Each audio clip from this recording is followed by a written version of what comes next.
One of my favourite paintings in the National Gallery in London is Caravaggio's Supper at Emmaus. But what is it? And what is going on in the painting? Christ has risen from the dead, and he appears in another form some days after his crucifixion to two of his disciples who are on their way to a place called Emmaus. We know that they are pilgrims, as one of them wears a shell on his clothing to symbolize this. The two men stop at an inn to rest and get some food, and he joins them to eat.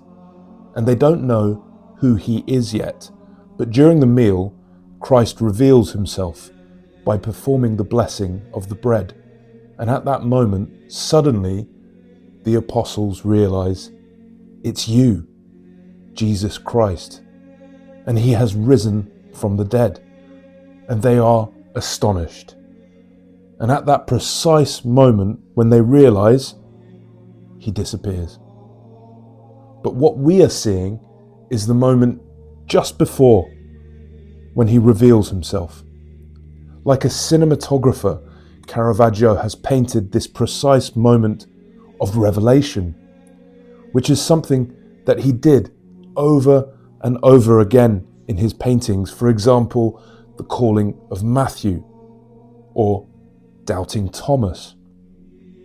And in this scene, on the way to Emmaus, the innkeeper is looking down at this man with a skeptical expression on his face, as if he thinks, can this man pay the bill? He doesn't know it's Jesus Christ, and Caravaggio shows this by leaving the innkeeper's hat on. So this painting then becomes a painting about those who can see Jesus Christ and those who cannot see him. Caravaggio has no time for the pretensions of high Baroque art. Although he is considered a Baroque artist, he is actually something else. In the world of Caravaggio, when a miracle like this takes place, there is no flash of lightning or angels descending from heaven. You, the viewer, will have to understand what you are witnessing, because not everyone will, as we see with the innkeeper.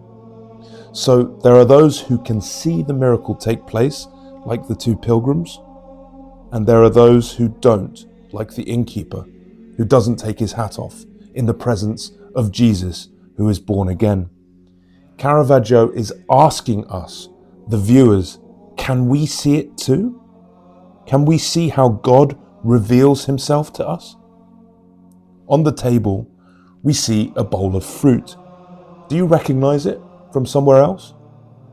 This bowl of fruit, as he often does in his art, symbolizes this earthly mortal life with all its nuances and imperfections, but at the same time, it is a symbol of redemption, hope, and salvation in the form of apples with wormholes, which alludes to the flesh that perishes when you die, and then grapes that are a symbol of the wine and the blood of Christ that saves people from sin and death when Christians take communion.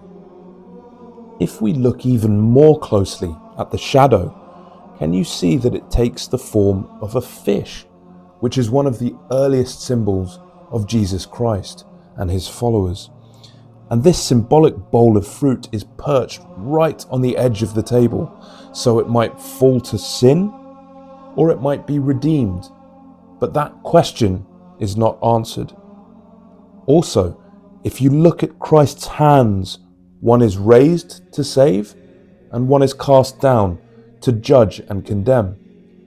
But this is why Caravaggio is such a genius of art, because he frames this in a cinematic way that asks the viewer to decide whether the bowl of fruit will fall or be saved, or whether ourselves will fall or be saved. But it all depends on whether we can see it, and whether we too agree with the two disciples in the painting that this is in fact Jesus Christ himself. Can you see it? There is light And there is darkness in this world, as in Caravaggio's paintings, but it is up to us to choose between them. And sadly, as we know from Caravaggio's life, he mostly chose the darkness.